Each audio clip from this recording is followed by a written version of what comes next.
Hello, everybody. My name is Ella Riegel, and today we will be looking at how sacred choral music of Europe has impacted music as a whole. So, how has sacred choral music of Europe impacted music as a whole? First, let's define sacred choral music of Europe. Sacred choral music of Europe is religious vocal music used by Catholics and Protestants in ceremonies and religious services.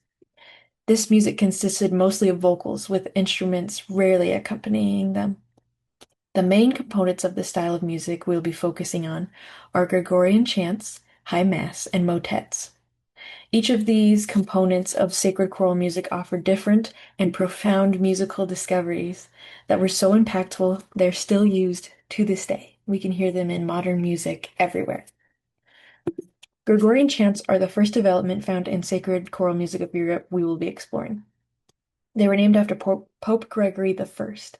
Now, he was renowned by Catholics for organizing the regular Catholic service that we see today. And so when the Gregorian chant came out of this, it was naturally named after him. Now, Gregorian chants were sung by leaders in the church or monks, never by the common church attendee. They believed that the words they were speaking were too holy for the common person to sing, and they were always sung in Latin. When these chants were notated, they used only two note values that can be compared to modern day quarter notes and eighth notes.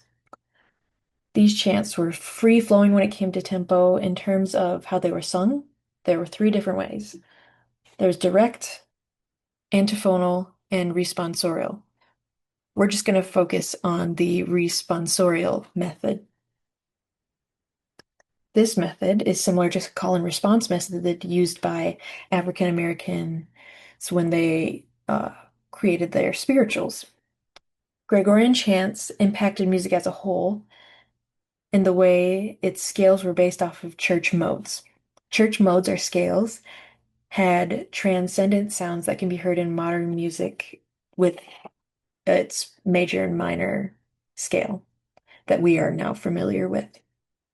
The responsorial singing of the chants, its influence can be heard in any song with a call and response sort of technique. And here's an example of responsorial singing of the Gregorian chant.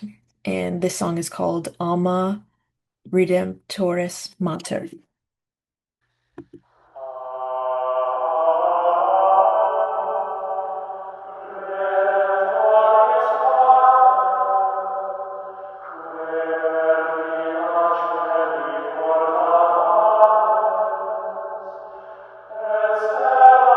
There you have it. Now, High Mass. High Mass is another musical development found in sacral chord music of Europe. It was a part of the Catholic service in which the choir sang the liturgy. This would be done either in the format of Gregorian chant or with a polyphonic choir method. The songs sung in High Mass consisted of the proper, which was subject to change based on what was going on at the church at that time, or the ordinary, which always stayed the same no matter what season the church was in. The significance of High Mass was the added use of polyphony. Now, polyphony is a manner of singing in which multiple melodies are being sung at the same time. In High Mass, there were usually only two such melodies. High Mass has impacted music as a whole through the development of polyphony. This is because polyphony was the foundation on which harmonies are built. From country to R&B, harmonies are everywhere in music today. And this song that I'm about to show you is by Josquin de Prez. It's called Missa le Horme Arme, and it's a great example of polyphony.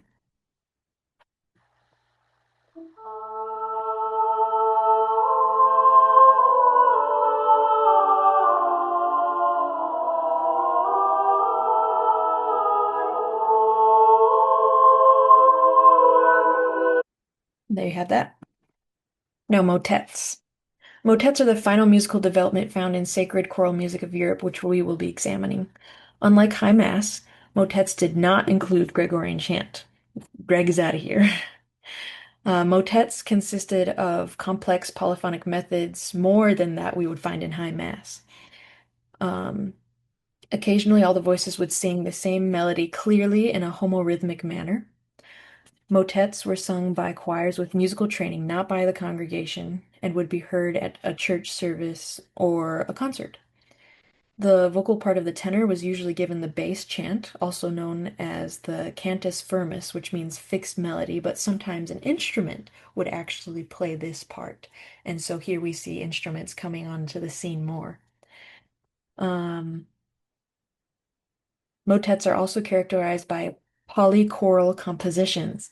This is when two different choirs are singing together. Giovanni Gabrieli was well known for championing this method at the St. Mark's Cathedral. His polyphonic compositions were usually antiphonal, which you already explained as half the voices singing a phrase and then the other half following with another phrase.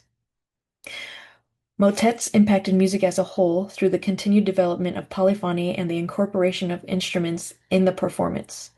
I mean, we can't imagine a world without instruments accompanying vocals and music, but before motets, this was kind of the case. It was mostly a cappella.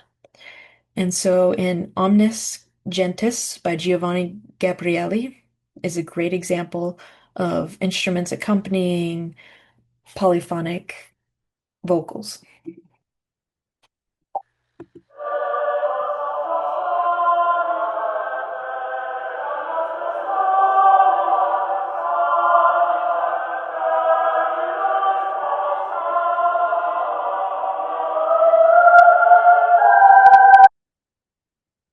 The impact that studying this topic has had on me has been significant. I grew up in the church and have been surrounded by its music since I was born, and I've always wondered what the origins of the music I was hearing is. In learning about sacred choral music of Europe, I learned more not only about music within the church, but music as a whole. And I'm going to apply that in every piece of music I learn. When I hear harmonies, I'm going to think of the founding fathers of polyphony. From harmonies to instrumental accompaniment, so much of what we hear in music today began in sacred choral music of Europe. So, how has sacred choral music of Europe impacted music as a whole? Well, the main components of this style of music we focused on were Gregorian chants, high mass, and motets. Gregorian chants impacted music as a whole, and the way its scales are based off of church modes. High mass impacted music as a whole through the development of polyphony, and motets impacted music as a whole through the continued development of polyphony and the incorporation of instruments in performance. In all these ways, sacred choral music of Europe has impacted music as a whole. Thank you.